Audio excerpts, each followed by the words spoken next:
masyarakat selain bulan puasa ini ya tidak terima ala kadarnya karena ya ini pada kami.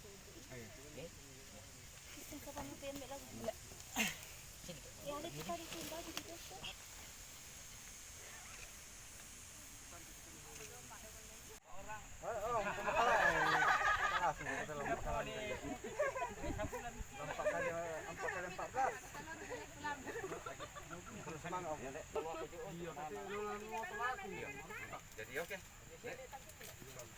Ready dulu om.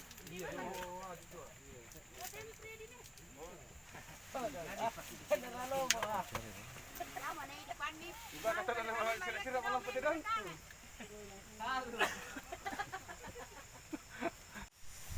Sebenarnya kami berangkat dari Makassar dengan tujuan niat baik kami untuk mengkarantina, walaupun belum ada informasi secara resmi dari pemerintah setempat bahwa akan ada tempat karantina. Jadi kami berangkat dari Makassar, inisiatif untuk karantina diri di lokasi Mongen, karena di situ ada rumahnya keluarganya istriku. Jadi saya tidak ada maksud bahwa ini bukan kampungku, tapi karena ini adalah kampungnya istriku, jadi tidak ada masalah bagi saya. Tapi setelah kami sampai di Mongen, ada penolakan dari oknum-oknum masyarakat.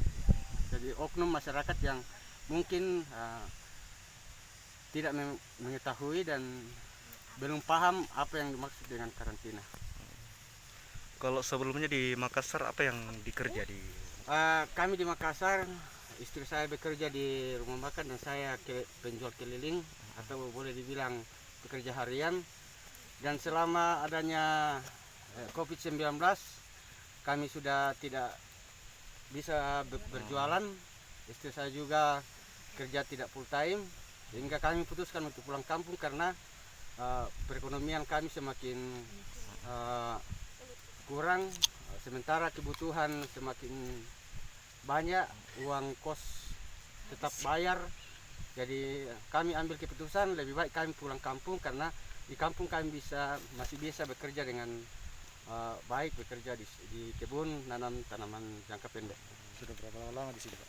Di sini. Kami berada di Mamasa sudah sekitar 4 hari 4 malam. Kalau di pondok ini sudah berapa lama? Di sini sudah 3 hari 4 malam. 4 hari 4 malam. Kalau di Makassar kerjanya sudah berapa tahun? Bekerja selama 7 tahun. 7 tahun. Tapi masih berKTP di sini, Pak? Iya, saya tidak pernah pindah penduduk. Saya masih asli KTP Mamasa, Desa Satanetian. Atas nama siapa, Pak? Polres Genggong. Terus yang umur berapa tahun? 38.